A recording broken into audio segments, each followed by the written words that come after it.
Hi, Turbo Girl. Come, follow me into these two rooms. I'm glad I'm back in my own room. Well, I'm glad too. But Turbo Girl, what sort of changes did you experience in the two rooms? The first room was extremely cold, and the second room was intensely hot. Now, we say that the two rooms vary in temperature. Temperature is a measure of how cold or how hot something is. Temperature is measured in degrees Celsius. We use a thermometer to measure temperature. A thermometer usually contains either alcohol or mercury. The level of liquid in the thermometer rises or falls as temperature changes. In the two rooms, we have experienced water in different temperatures. When something is cold, it has a lower temperature as compared to something that is hot. I see. So we can say that the first room with ice has a lower temperature than the second room with the boiling water. Why don't you make use of a thermometer to find out for yourself? Simply bring the thermometer in contact with the ice and boiling water, and all will be revealed. Well, I measured the ice and boiling water 3 times to get an accurate reading, and my final results are as shown. Congratulations! You have just revealed the freezing point and the boiling point of water. Let's first discuss the term freezing point. When you put water into somewhere cold, say a freezer, water loses heat and its temperature slowly drops to 0 degrees Celsius. At 0 degrees Celsius, water freezes into a solid block, which is ice, and we call this freezing point. Oh, let me see. If I remove the ice from the freezer, it will gain heat from the surrounding and start to melt. It changes from a solid to a liquid. Oh yes, at this point, when ice starts to melt, we call this the melting point, and it is also at 0 degrees Celsius.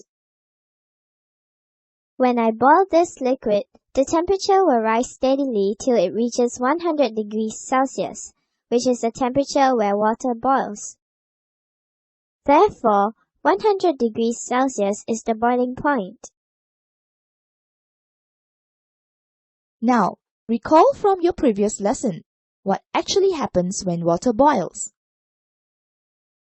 Well, when water boils at 100 degrees Celsius, it becomes steam. Right. Have you ever wondered how puddles of water simply disappear and how clothes dry easily on a hot day?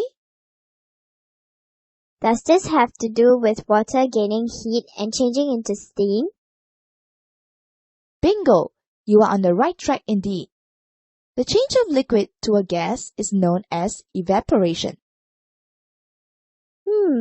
Oh, I get it. When all the water changes into water vapor, clothes becomes dry. Yes, clever girl. Now, evaporation occurs at any temperature and at all times. There are several factors that affects the rate of evaporation. Do you mean how fast water changes to water vapor? Yes, you are right. Evaporation is affected by 1. Temperature, 2. Wind, 3. Surface area, and 4. Humidity. Let's carry out some mini experiments to find out how these factors affect the rate of evaporation. For temperature, fill up 2 bowls with 100 milliliters of water. Leave one bowl A in the sun and bowl B under a shady tree. Bowl A is exposed to a higher temperature because it is directly under the sun. Pour the water into a measuring cylinder after an hour. You will find that there is less water in bowl A as compared to bowl B. So the conclusion is, the higher the temperature, the faster the rate of evaporation. Now, why don't you have a try at picking out an appropriate experiment which shows that evaporation is affected by wind?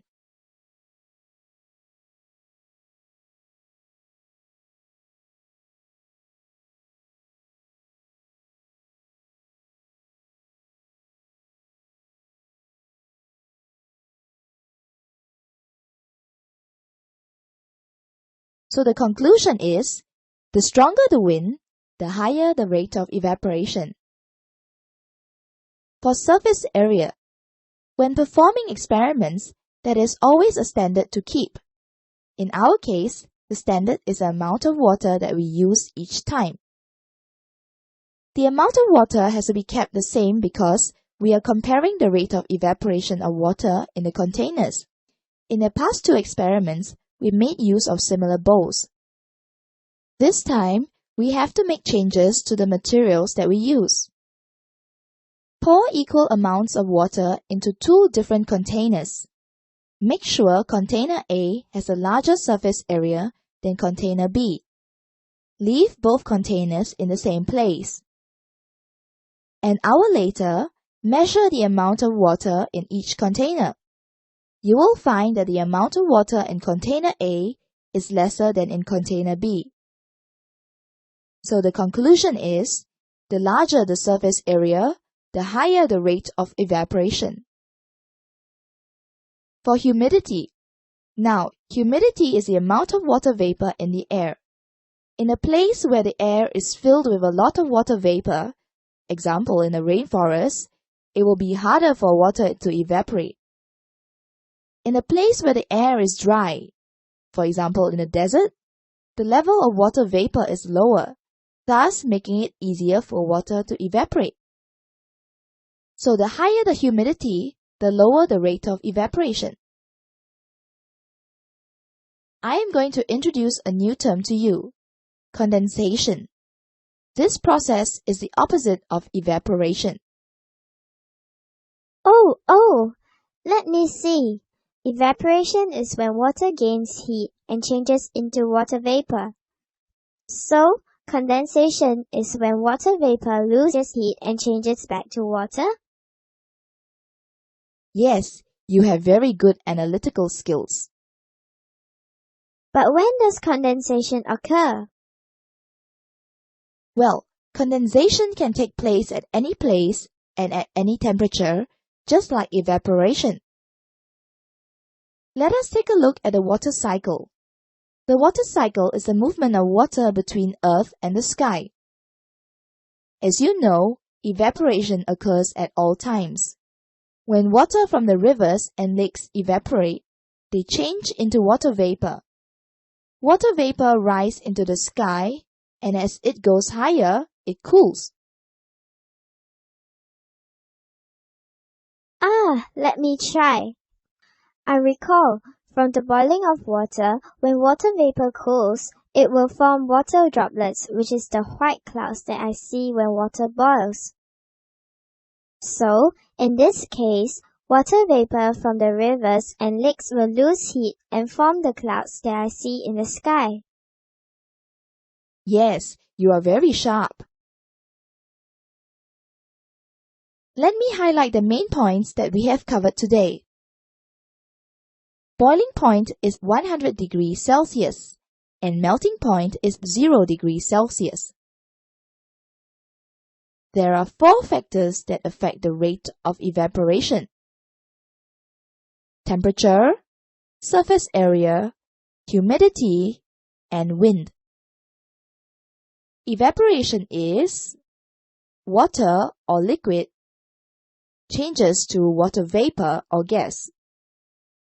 Condensation is water vapor, which is gas, changes into water, which is liquid. See ya!